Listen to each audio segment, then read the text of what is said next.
Kejadian 37 ayat 1 sampai 36. Demikian firman Tuhan. Adapun Yakub, ia diam di negeri penumpangan ayahnya, yakni di tanah Kanaan.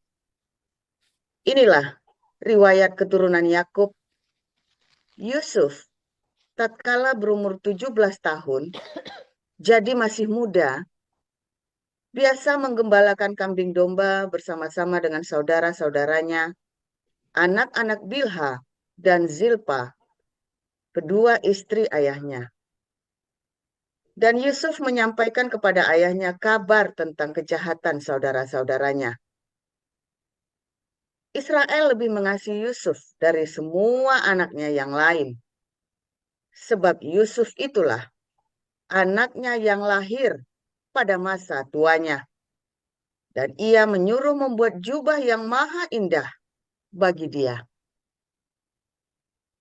Setelah dilihat oleh saudara-saudaranya bahwa ayahnya lebih mengasihi Yusuf dari semua saudaranya, maka bencilah mereka itu kepadanya dan tidak mau menyapanya dengan ramah. Pada suatu kali bermimpilah Yusuf. Lalu mimpinya itu diceritakannya kepada saudara-saudaranya. Sebab itulah mereka lebih benci lagi kepadanya. Karena katanya kepada mereka, coba dengarkan mimpi yang kumimpikan ini. Tampak kita sedang di ladang mengikat berkas-berkas gandum. Lalu bangkitlah berkasku dengan tegak berdiri. Kemudian datanglah berkas-berkas kamu sekalian, mengelilingi, dan sujud menyembah kepada berkasku itu. Lalu saudara-saudaranya berkata kepadanya, apakah engkau ingin menjadi raja atas kami? Apakah engkau ingin berkuasa atas kami? Jadi makin bencilah mereka kepadanya karena mimpinya dan karena perkataannya itu. Lalu ia memimpikan pula mimpi yang lain yang diceritakannya kepada saudara-saudaranya. Katanya, aku bermimpi pula, tampak matahari, bulan, dan 11 bintang sujud menyembah kepadaku. Setelah hal ini diceritakannya kepada ayah dan saudara-saudaranya, maka ia ditegur oleh ayahnya. Mimpi apa mimpimu itu? Masakan aku dan ibumu serta saudara-saudaramu sujud menyembah kepadamu sampai ke tanah? Maka iri hatilah saudara-saudaranya kepadanya. Tetapi ayahnya menyimpan hal itu di dalam hatinya. Pada suatu kali, pergilah saudara-saudaranya menggembalakan kambing domba ayahnya dekat Sikem. Lalu Israel berkata kepada Yusuf, bukankah saudara-saudaramu menggembalakan kambing domba dekat Sikem? Marilah engkau kusuruh kepada mereka. Sahut Yusuf. Ya, Bapa, kata Israel kepadanya. Pergilah, engkau melihat apakah baik keadaan saudara-saudaramu dan keadaan kambing domba. Dan bawalah kabar itu, ulang, dan bawalah kabar tentang itu kepadaku. Lalu Yakub menyuruh dia dari lembah Hebron, dan Yusuf pun sampailah ke Sikem. Ketika Yusuf berjalan ke sana kemari di padang, bertemulah ia dengan seorang laki-laki yang bertanya kepadanya, apakah yang kau cari? Sahutnya, aku mencari saudara-saudaraku. Tolonglah katakan kepadaku, di mana mereka menggembalakan kambing domba. Lalu kata orang itu, mereka telah berangkat dari sini. Sebab telah kudengar mereka berkata, marilah kita pergi ke Dotan. Maka Yusuf menyusul saudara-saudaranya itu, dan didapatinya lah mereka di Dotan. Dari jauh ia telah kelihatan kepada mereka. Tetapi sebelum ia dekat kepada mereka, mereka telah bermufakat mencari daya upaya untuk membunuhnya. Kata mereka seorang kepada yang lain, lihat, tukang mimpi kita itu datang. Sekarang, marilah kita bunuh dia dan kita lemparkan ke dalam salah satu sumur ini. Lalu kita katakan, seekor binatang buas telah menerkamnya. Dan kita akan lihat nanti bagaimana jadinya mimpinya itu. Ketika Ruben mendengar hal ini, ia ingin melepaskan Yusuf dari tangan mereka. Sebab itu katanya, janganlah kita bunuh dia. Lagi kata Ruben kepada mereka, janganlah tumpahkan darah. Lemparkanlah dia ke dalam sumur yang ada di padang gurun ini. Tetapi janganlah apa-apakan dia. Maksudnya, hendak melepaskan Yusuf dari tangan mereka dan membawanya kembali kepada ayahnya. Baru saja Yusuf sampai kepada saudara-saudaranya, mereka pun menanggalkan jubah Yusuf, jubah maha indah yang dipakainya itu. Dan mereka membawa dia dan melemparkan dia ke dalam sumur. Sumur itu kosong, tidak berair. Kemudian duduklah mereka untuk makan. Ketika mereka mengangkat muka, kelihatanlah kepada mereka suatu kafilah orang Ismail datang dari Gilead dengan untanya yang membawa damar, balsam, dan damar ladan. Dalam perjalanannya mengangkut barang-barang itu ke Mesir. Lalu kata Yehuda kepada saudara-saudaranya itu, apakah untungnya kalau kita membunuh adik kita itu dan menyembunyikan darahnya? Marilah kita jual dia kepada orang Ismail ini. Tetapi janganlah kita apa-apakan dia, karena ia saudara kita, darah daging kita. Dan saudara-saudaranya mendengarkan perkataannya itu. Ketika ada saudagar-saudagar Midian lewat, Yusuf diangkat ke atas dari dalam sumur itu, kemudian dijual kepada orang Ismail itu dengan harga 20 shikal perak.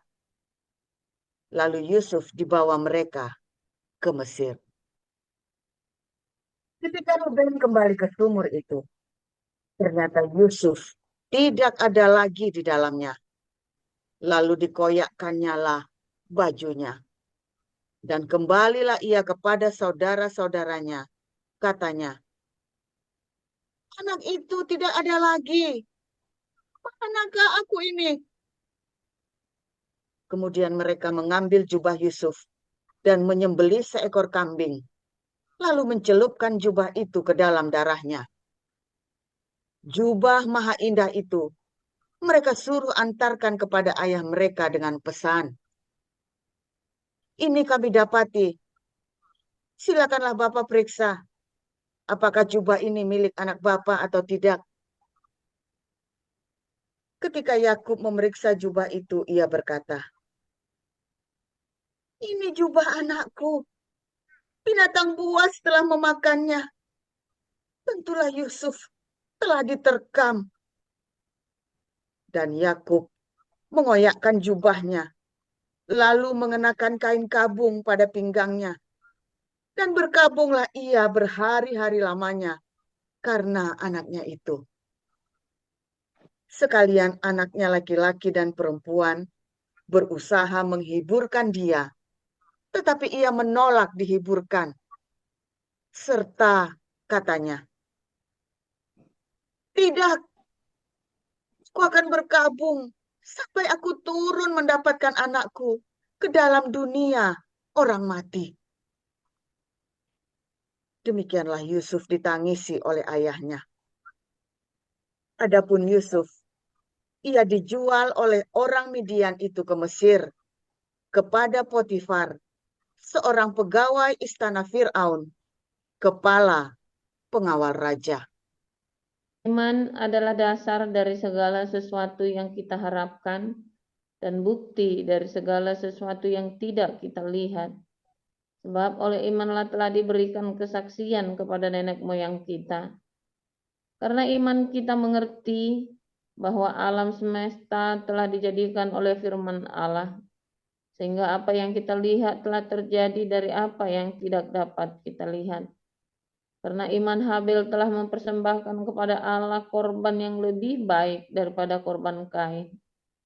Dengan jalan itu ia memperoleh kesaksian kepadanya bahwa ia benar, karena Allah berkenan akan persembahannya itu, dan karena iman ia masih berbicara sesudah ia mati. Karena iman Henok terangkat, supaya ia tidak mengalami kematian, dan ia tidak ditemukan, karena Allah telah mengangkatnya. Sebab sebelum ia terangkat, ia memperoleh kesaksian bahwa ia berkenan kepada Allah. Tetapi tanpa iman, tidak mungkin orang berkenan kepada Allah. Sebab barang siapa berpaling kepada Allah, ia harus percaya bahwa Allah ada dan bahwa Allah memberi upah kepada orang yang sungguh-sungguh mencari Dia. Karena iman, maka Nuh dengan petunjuk Allah tentang sesuatu yang belum kelihatan, dengan taat mempersiapkan bahtera untuk menyelamatkan keluarganya. Dan karena iman itu ia menghukum dunia, dan ia ditentukan untuk menerima kebenaran sesuai dengan imannya. Karena iman Abraham taat, ketika ia dipanggil untuk berangkat ke negeri yang akan diterimanya menjadi milik pusakanya, lalu ia berangkat dengan tidak mengetahui tempat yang ia tuju. Karena iman ia diam di tanah yang dijanjikan itu, seolah-olah di suatu tanah asing, dan di suatu ia tinggal, dan di situ ia tinggal di kemah dengan Ishak dan Yakub yang turut menjadi ahli waris janji yang satu itu. Sebab ia menanti-nantikan kota yang mempunyai dasar, yang direncanakan dan dibangun oleh Allah. Karena iman ia juga dan Sarah beroleh kekuatan untuk menurunkan anak cucu, walaupun usianya sudah lewat, karena ia menganggap Dia yang memberikan janji itu setia. Itulah sebabnya, maka dari satu orang, malahan orang yang telah mati pucuk, terpancar keturunan besar, seperti bintang di langit dan seperti pasir di tepi laut yang tidak terhitung banyaknya. Dalam iman mereka semua ini telah mati sebagai orang-orang yang tidak memperoleh apa yang dijanjikan itu, tetapi yang hanya dari jauh melihatnya dan melambai-lambai kepadanya, dan yang mengakui bahwa mereka adalah orang asing dan pendatang di bumi ini. Sebab mereka yang berkata demikian menyatakan bahwa mereka dengan rindu mencari suatu tanah air. Dan kalau sekiranya dalam hal itu mereka ingat akan tanah asal yang telah mereka tinggalkan, maka mereka cukup mempunyai kesempatan untuk pulang ke situ. Tetapi sekarang mereka merindukan tanah air yang lebih baik, yaitu satu tanah air surgawi. Sebab itu Allah tidak malu disebut Allah mereka, karena ia telah mempersiapkan sebuah kota bagi mereka. Karena iman maka Abraham, tatkala ia dicobai mempersembahkan Ishak, ia telah menerima janji itu, rela mempersembahkan anaknya yang tunggal, walaupun kepadanya telah dikatakan, keturunan yang berasal dari Ishaklah yang akan disebut keturunanmu. Karena ia berpikir bahwa Allah berkuasa membangkitkan orang-orang sekalipun dari antara orang mati. Dan dari sana ia seakan-akan telah menerimanya kembali. Karena iman maka Ishak sambil memandang jauh ke depan memberikan berkatnya kepada Yakub dan Esau. Karena iman maka Yakub ketika hampir waktunya akan mati memberkati kedua anak Yusuf, lalu menyembah sambil bersandar pada kepala tongkatnya. Karena iman maka Yusuf menjelang matinya memberitakan tentang keluarnya orang-orang Israel dan memberi pesan tentang tulang belulangnya. Karena iman maka Musa setelah ia lahir disembunyikan selama 3 bulan oleh orang tuanya karena mereka melihat bahwa anak itu elok rupanya dan mereka tidak takut akan perintah raja. Karena iman maka Musa setelah dewasa menolak disebut anak putri Firaun karena ia lebih suka menderita sengsara dengan umat Allah dan daripada untuk sementara menikmati kesenangan dari dosa. Ia menganggap penghinaan karena Kristus sebagai kekayaan yang lebih besar daripada semua harta Mesir, sebab pandangannya ia arahkan kepada upah. Karena iman maka ia telah meninggalkan Mesir dengan tidak takut akan murka raja. Ia bertahan sama seperti ia melihat apa yang tidak kelihatan. Karena iman maka ia mengadakan Paskah dan memercikan darah supaya pembinasa anak-anak sulung jangan menyentuh mereka. Karena iman maka mereka telah melintasi Laut Merah sama seperti melintasi tanah kering.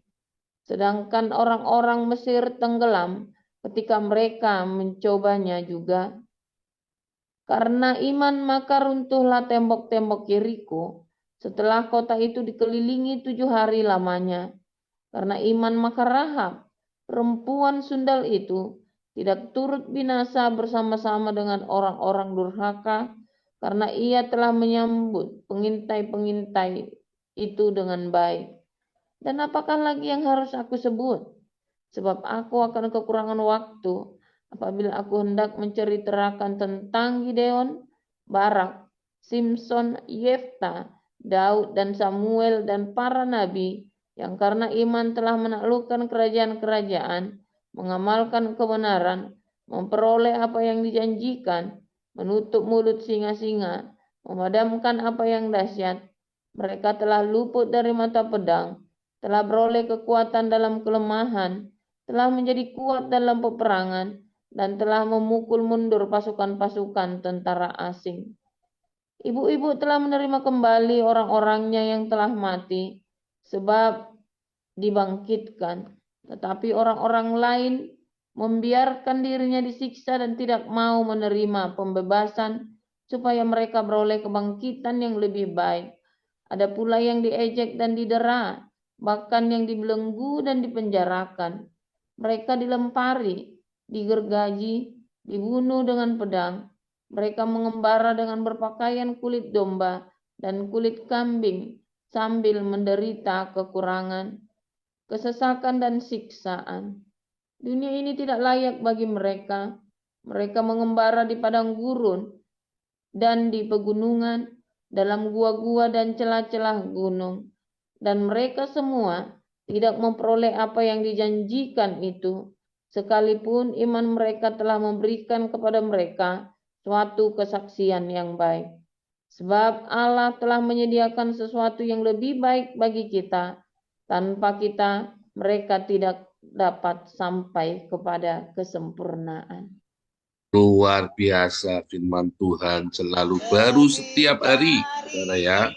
Ketika Anda menanti-nantikan Tuhan dengan ketulusan hati dan dengan iman, percaya, menanti-nantikan untuk percaya.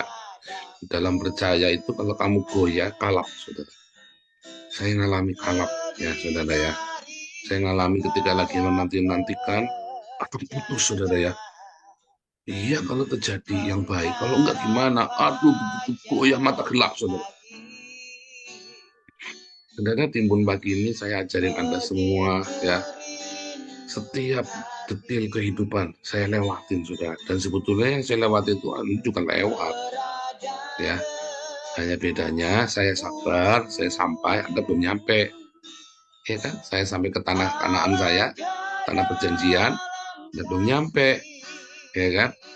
Itulah sebabnya orang jelek-jelekin saya sudah ganteng, sudah di tanah Kanaan.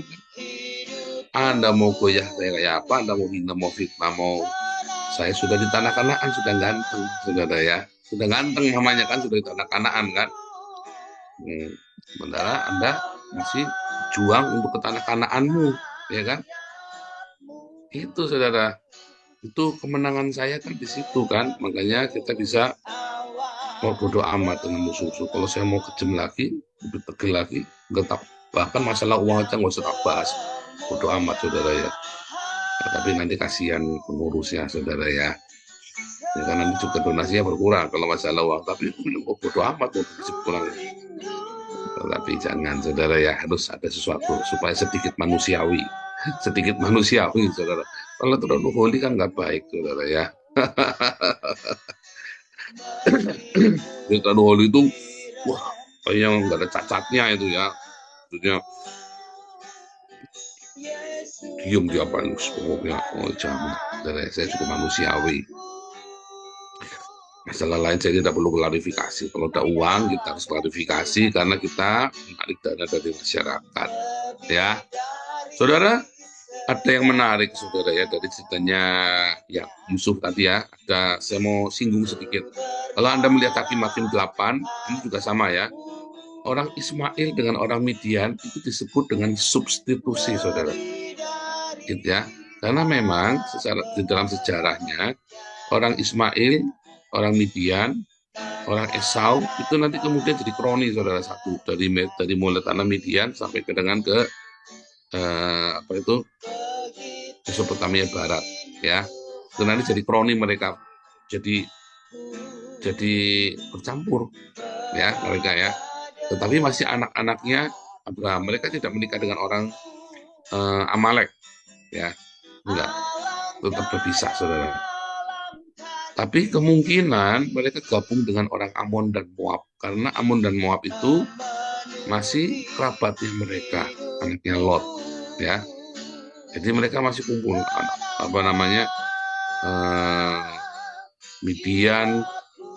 Midian, Amon Moab, Ismail, Esau, ya itu satu kroni. Dan mereka adalah perampok begal, kerjanya adalah begal.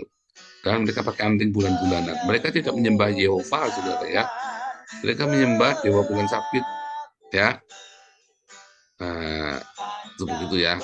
Sampai ke Yaman, itu adalah penyembah dewa bulan sabit, ya sampai ke Yaman.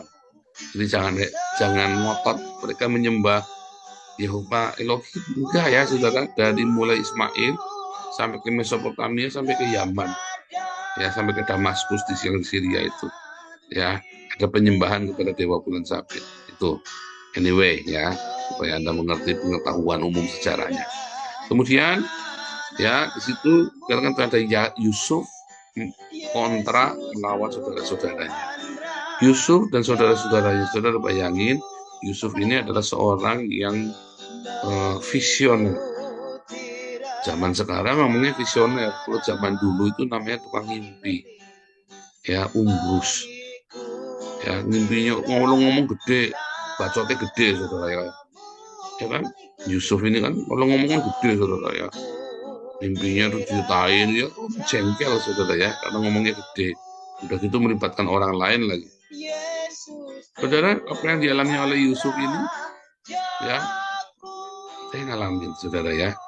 Bagaimana orang-orang yang punya visi itu, ya dia cerita. Lalu saya dihina-hina kan, mana kapalnya, mana wing ambulannya, mana ininya, mana itunya, ya saudara ya, hina-hina begitu. Mana katanya mau ini, katanya mau itu. Saudara ya itu ya. Memang menyampaikan menceritakan atau Anda mau menyampaikan visi kepada keluargamu, kepada sanak familimu, kepada komunitasmu itu tidak gampang. Karena namanya visi itu jauh ke depan, muluk-muluk. Tetapi ada yang muluk-muluk yang tidak dapat dilakukan, ada muluk-muluk yang dilakukan. Yusuf itu ketika menyampaikan yang muluk-muluk itu, dia lakukan. satu-satu dengan kejujuran, dengan ketekunan, dengan belajar, ya. Makanya dia dipercaya oleh bapaknya untuk menjadi administrator, ya. Disuruh laporan, kambingnya berapa, jumlahnya berapa dihitung, ya kan? Jumlahnya berapa dihitung setiap kali pulang, karena kakak-kakaknya ini kan suka nyuri, saudara ya. Oke, suruh hitung berapa tuh. Iya saudara ya, anda tahu nggak? Maksudnya nyuri Pak punya bapaknya sendiri. Ya kalau Anda keluarga kakak beradik cuma 2, mungkin Anda nggak nyadarin. Ya, kalau Anda kakak beradik 11, ya, saudara ini kejadian nyata, saudara ya, ini kejadian nyata. Baik di pihak yang keluarga saya, ya, keluarga besar kami itu anaknya banyak-banyak, ya, maupun di pihak mami saya, ataupun di pihak keluarganya anak. Kita lihat bapaknya ini percaya, atau salah satu keluarganya ini ada yang jadi orang paling kaya, punya perusahaan, lalu adik-adiknya dipekerjakan di situ, saudara. Dicuri sama adiknya sendiri, saudara. Ya, dicuri sama adiknya sendiri. Bapaknya ngasih kerjaan, dicuri bersama anaknya sendiri. Saudara percaya nggak itu, saudara? Jadi itulah pepatah Cina. Kalau jangan kasih ikan, kasihlah kailnya. Nah, karena perutnya mereka lapar, maka ketika dikasih kail, kailnya dijual. Kasih mobil nih, diragati kamu mobil dapat nyelesin. Mobilnya dijual, digade, saudara. Alasannya, oh ini masuk bengkel mobilnya. Akhirnya ditebus. Ya, saudara ya. Itu terjadi, saudara. Itu beneran terjadi. Adiknya sendiri, anaknya sendiri, saudara ya. Nah, beneran. Ya, beneran itu ada. Jangan kasih kail, saudara. Kasihlah ikannya. Suruh dia cari kail sendiri. Karena belum tentu dia mau mancing. Belum tentu dia senang mancing. Jangan paksa.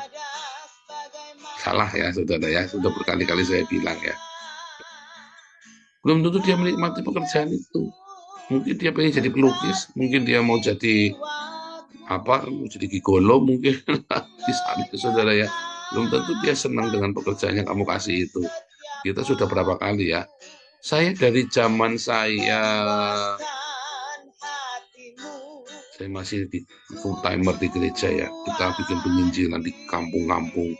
Kita mencoba menyediakan lapangan pekerjaan. Saya bikin jamur tiram, bikin ini, bikin itu ya, saudara ya. Nggak ada yang jadi loh, saudara. Saya kan kasih kail ke mereka. Nggak ada yang jadi loh, saudara. Serius nggak ada yang jadi. Habis banyak, nggak ada yang jadi. Saya coba bikinkan MLM, ya kan? Ikutkan MLM, saya daftarkan MLM. Saya yang bayari MLM-nya semuanya ya. Nggak ada yang jadi, malah akhirnya nombok sayanya yang butuh ganteng duitnya, saudara ya. Saya suruh kembalikan barang, supaya kamu nyelesin dah, saya kasih kerjaan. Malah dimakan duitnya, saudara. Malah dimakan duitnya. Tambah pusing lagi saya itu ya. Beneran ya. Jangan kasih kail, kasihlah ikannya. Suruh dia cari kerjaan sendiri. Kalau dia nggak mau kerjaan sendiri, ya sudah, kasih makan. Kalau kita sudah nggak ada lagi, ya udah nggak ada, kasih makan. Seadanya saja. Itu yang benar, saudara. Walaupun itu adikmu sendiri, ya. Kamu merekomendasi adikmu ke bosmu. Lalu tiba-tiba adikmu nyuri. Kamu ikut, nggak dipercaya loh sama bosmu, saudara. Dibilang sekongkol. Berapa banyak yang begitu? Coba, ayo. Ya, banyak. Ngalamin. Banyak yang ngalamin pasti kan. Itulah sebabnya, ya, jangan kasih kail. Ya, kasihlah ikan, lalu suruh dia berjuang sendiri. Itu yang benar, itu ajaran Tuhan Yesus itu. Ya, jangan salah ya. Makanya kemarin mau bikin proyek ini buat ngasih makan ini, ngasih makan ini. Dalam hati saya sebenarnya ya udah nggak apa-apa kalian jalan, tapi kan harus coba dulu. Nah sekarang kita sudah sampai satu titik seperti ini. Kasih tahu ya, jangan kasih kail, kasihlah makanan. Ya saudara ya. Kita sudah berapa banyak kita sediakan lapangan pekerjaan ya, nggak ada yang jadi, saudara. Itu pengalaman dari saya zaman saya dulu ya, zaman saya baru full timer di gereja sampai dengan hari ini. Dan saya coba lihat proyek-proyeknya itu ya. Pendeta-pendeta yang bikin proyek-proyek itu, Saifuddin tuh bikin proyek di Kalimantan, gagal kan? Gagal semua, malah dimaling semua sama pegawainya, ya kan? Siapa lagi saudara? Aduh, 90% gagal, kalau 10% ada itu anomali. Ya selalu ada yang berhasil, tapi 10% rata-rata gagal. Ya, adikmu juga sama, kasih makan saja, suruh dia cari kerjaan. Anda arahkan, Anda kasih nasihat, kasih makan, ke sekolahin kalau perlu. Dia males Pak, ya sudah, kalau males ya begitu saja kamu nanti. Itu bikin susah Pak, jangan dikasih. Di motor nggak usah, udah kasih makan saja sama anaknya di sekolahin. Yang lain-lain mau beli motor lah, dia mau beli laptop lah, nggak usah. Tarpu beli handphone lah, nggak usah. Kasih makan saja kalau dia nggak mau kerja. Apalagi Anda sudah belikan handphone, handphonenya hilang, nggak usah. Berarti dia nggak bisa jaga, ya nggak bisa jaga, ya kan? Nggak usah beliin lagi, saudara. Kalau nanti nggak bisa hubungan, ya bikin yang murahan saja yang 100.000. Ya, yang tulalit itu handphone yang Motorola yang nyamplong asu itu, saudara. Sudah kita balik ya. Yusuf itu orang yang visioner, ya. Karena dia terbiasa bekerja, orang yang biasa bekerja, ya. Ketika dia punya mimpi, dia lakukan, saudara. Ya kan? Saya tahun 2015, ya Tuhan bilang nama kamu Yosef sekarang. Yosef langsung tahu, saudara ya. Dikasih nama Yosef, saya langsung tahu. Yosef Tuhan. Sekarang aja saya lagi bangkrut. Yosef. Saya ketawa, saudara ya. Tapi ya udah, Yosef tuh saya kasih pengumuman, ya. Saudara, nama saya sekarang Yosef ya. Saya bilang begitu ya. Saya pengumuman. Kenapa kasih nama Yosef? Kenapa, saudara? Satu hari Tuhan akan suruh, Tuhan bikin saya memanage, ya, bukan uang saya, memanage untuk kasih makan Indonesia, saudara. Dan itu yang sedang kita lakukan sekarang ini, ya. Itu tanpa sengaja, ya. Di situ tiba-tiba kita bisa sampai sana, memberi makan Indonesia, memanage. Dan apa, saudara? Yang kedua, saudara, Yosef itu dia visioner, ya. Dari penjara dia keluar, ya kan? Dari penjara 13 tahun ya, dia keluar. Dan ketika dia keluar, Tuhan angkat dia tinggi-tinggi, saudara. Dan Tuhan janji sama saya dulu, nama kamu Yosef. Kamu boleh sekarang terpuruk, saya akan angkat kamu. Aku angkat kamu. Saya diangkat sekarang, saudara ya. Makanya saya bilang, saya sudah di tanah Kanaan saya. Saya nggak perlu ribut sama orang. Saya nggak perlu cari ribut. Kalau orang ributin saya, ya nggak mempan. Saya sudah di tanah Kanaan, mau diapain lagi? Makanya ayo Anda ke tanah Kanaan supaya kayak saya enak. Tapi masalahnya banyak orang di tanah Kanaan diributin, dia terus terganggu, dia balik lagi ke Mesir. Ya kan? Banyak orang sudah di tanah Kanaan, gara-gara ada yang fitnah, ada yang apa, dia emosi, dia balik lagi ke Mesir, kan goblok, saudara. Udah di tanah kan, kirim saja. Orang mau ngatain apa saja tentang kamu dari Kanaan, tanah penuh susu dan madu kok, kamu mau balik ke Mesir lagi. Kenapa, saudara? Karena nggak punya iman. Nggak punya iman. Saudara, orang Israel itu pengen sekali memajukan Palestina. Itu bukan bohong ya, beneran. Logikanya adalah kalau tetangganya mereka maju, orang-orang Islam ini, ya Arab ini, maka orang Israel itu nggak akan diganggu lagi. Ya kan? Uang yang untuk saya merangin kamu itu lebih besar daripada uang yang saya berikan buat bangun negaramu. Itu prinsipnya Israel. Sebetulnya begitu, saudara. Sama ya, saya selalu bilang ya, saudara, kalau Anda suatu ketika Anda akan pisah dari kita, pisahlah baik-baik, kita modalin, saudara. Sebab uang atau dana atau energi yang kita gunakan buat bertengkar denganmu, itu lebih besar daripada kamu bisa baik-baik, terus kita gedein kamu, saudara. Itu logikanya, bukan saya baik, bukan saya sok baik, oh enggak, saya praktikal, ya. Cuman repotnya, katanya Jenderal Cao Cao, saya tidak takut dengan penjahat, saya tidak takut dengan orang jahat, orang licik, saya hanya takut sama orang goblok. Karena orang goblok ini, kalau saya hancur, kamu juga hancur. Nah, itu repotnya begitu, saudara. Bukannya rasional dijak ngomong baik-baik, bagaimana cari solusi supaya kamu tumbuh, aku tumbuh. Tapi orang goblok ini maunya saya hancur, kamu hancur. Nah, kalau punya musuh orang goblok ini memang repot, saudara. Itu memang repot. Kamu ngomong apa aja salah dibalik, saudara. Oke, ngomong apa saja buat kebaikannya dia dan kebaikanmu sendiri kan. Dan kamu tak modali malah tersinggung. Misalnya baik-baik saja. Oh, nggak mau baik-baik, akan saya bongkar aibnya kamu. Nggak bisa dijak baik-baik, saudara. Orang yang gini tuh nggak mau baik-baik dan tidak akan mau baik-baik. Karena saya hancur, kamu juga harus hancur. Nah, itu orang goblok katanya Jenderal Cao Cao itu ya. Kalau punya musuh begini ini pusing, saudara. Kenapa orang ini nggak punya iman?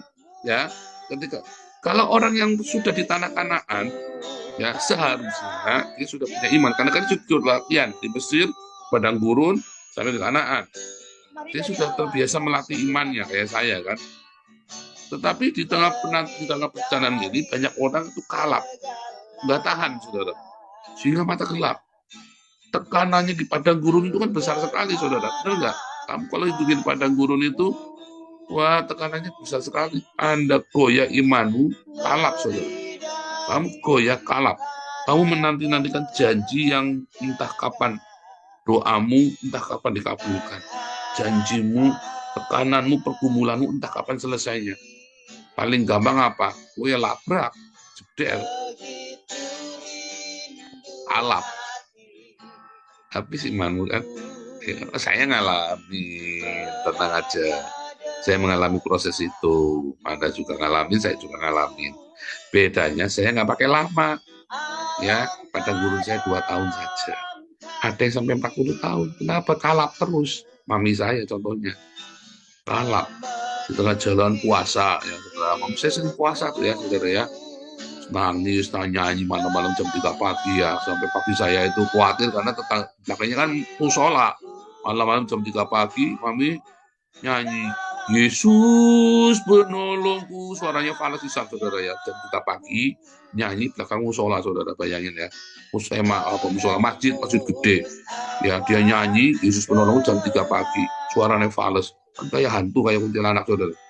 Jam 3 pagi sambil gebyur-gebyur air itu, saudara kan. Kan antara itu gebyur-gebyur di kamar mandi saya atau di kamar mandi musola kan. Apa di kamar mandi masjid itu kan. Ya kan, gebyur-gebyur gitu sampai suaranya fales sampai kan suaranya kan begitu, saudara kan. Kalau fales kan pernah nyanyi kan. Jadi kan dikira hantu. Makanya papi saya suka kuat itu tambah ngamuk papi saya. Kalap itu papi saya. Tengah jalan kalap, saudara ya. Mata gelap, saya nonton ketika mata gelap. Ketika orang tua saya yang dua-duanya mata gelap itu saya nonton. Mereka menantikan Tuhan, tapi nggak tahan untuk apa, saudara? Untuk sangkal diri pikul salib. Padahal gampang banget. Saudara tahu nggak yang bikin salah di mana, saudara? Harga diri. Ya, mami saya itu cantik ya. Biasa jadi kembang desa, biasa jadi pusat graffiti katanya ya. Central of Gravity katanya Pak Tobi. Mami saya itu cantik, saudara. Biasa dipuji-puji orang. Jadi ketika diperlakukan dengan papi saya seperti itu, egonya tuh nggak terima, nggak bisa menerima. Ya, papi saya juga sama. Papi saya itu orang ganteng, saudara ya. Jago dansa, saudara. Wah, raja dansa itu papi saya ya. Raja dansa, masih muda dia sudah pakai Impala, saudara. Kerja sendiri. Ya, masih muda sudah punya perusahaan besar. Egonya tuh luar biasa gede, saudara ya. Gonta-ganti pacar. Egonya besar sekali. Begitu dia bangkrut 3 kali nggak bisa bangun. Mau bangun nggak bisa, saudara. Egonya besar. Yang diajar siapa? Istrinya. Gelap matanya, saudara. Kalau dia punya iman, ya dia rendahkan dirinya. Dia tahu dia ngajari anak-anaknya tentang cinta. Tetapi dia tidak bisa menyangkal dirinya untuk cinta itu. Dihajarnya istrinya tiap hari, saudara, ketika kalap. Ketika mata gelap ya. Katakan tekanannya itu. Tipis sekali, saudara, ketika duduk berdiri di atas iman. Ya, tapi imanmu nggak teguh. Kenapa imanmu nggak teguh? Kamu nggak mau latihan. Iman yang teguh itu dari latihan setiap hari, saudara. Punya apa ya, jangan utang. Katakan Jehovah Jireh. Kalau nggak ada makanannya gimana, ya sudah, nggak usah makan hari ini. Anda belajar Jehovah Rafa, berobat, jangan ngutang. Kalau berobat duitnya sudah habis, ya sudah, hadapin, saudara. Sak matinya, saudara. Jangan malah ngutang. Anda kalau sudah ada masalah ya, jadi dikasih kerjaan misalnya kan, kerjain sudah sampai tuntas. Kurang Pak duitnya Pak, jalanin, Tuhan yang berkati kamu, tetap berdiakonia. Daripada saya kurang capek, mendingan saya di rumah. Nah itu kamu nanti kalap, saudara. Kamu pikir ketika kamu bekerja ditekan sama bosmu, kamu keluar. Tekan sama bosmu, kamu keluar. Kamu nggak latihan punya iman. Ya, sehingga kamu akhirnya banyak anggurnya daripada kerjanya. Alasannya karena kamu kegiatan sama bosnya, nggak cocok sama bosnya. Yang ini bosnya kurang ini, bosnya ini. Waduh, semua bos bajingan semua, saudara. Semua bos itu bajingan semua. Jadi kalau Anda pengen bos yang kayak Tuhan Yesus, nanti disitulah Anda jadi setan. Semua bos, semua majikan itu bajingan. Tapi ketika Anda ketemu majikan yang kayak Tuhan Yesus, kamu nanti jadi setan. Kamu yang kurang ajar di situ, nggak tahu diri. Akhirnya kamu juga keluar juga dipecat. Beneran kamu tidak percaya saya. Jadi tidak ada majikan yang kayak Tuhan Yesus. Karena begitu kamu ketemu majikan kayak Tuhan Yesus, kamu juga dipecat juga sama dia, saudara. Akhirnya kamu nganggur kan di rumah kan? Kerjakan. Apa saja bisa kamu kerjakan. Jangan diam sehari-harian di rumah. Percaya saya, kamu harus punya iman. Ya, kamu harus punya iman bahwa ketika saya merendahkan diri saya, Tuhan akan tolong saya. Masalahnya kan kamu nggak sanggup kan? Kenapa nggak sanggup? Karena kamu masih dicicil harga dirimu. Semua di doa pagi ini saya ajarkan pengalaman saya satu-satu realita kehidupan. Saya jujur, saya cerita sama Anda. Yang serem-serem, yang goblok-goblok, yang konyol-konyol. Keputusan-keputusan yang bodoh saya ajari Anda, saudara. Sekarang saya ada di tanah Kanaan. Saya 2 tahun bergumul dengan kebodohan itu. Kamu mau berapa lama? Ya, pertanyaan kan, saya 2 tahun bergumul dengan padang gurun. Kamu mau berapa lama? Mau 2 tahun? Mau 40 hari saja? Apa mau 40 tahun? Mampus 40 tahun, saudara.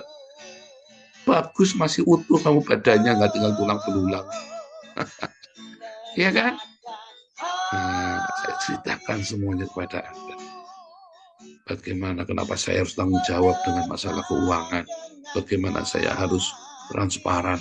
Bagaimana saya harus ngajari Anda. Jangan berilusi, saudara ya. Anda boleh nyanyi-nyanyi Yesus, tolongku. Dikira setan, sudah dikira kuntilanak, saudara.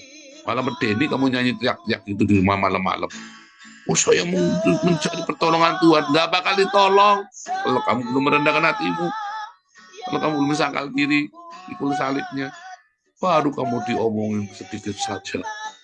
Baru dimintai laporan itu uang. Udah ngamuk ya. Kayak orang kesetanan. Bagaimana Tuhan mau tolong hidupmu? Nggak akan, saudara.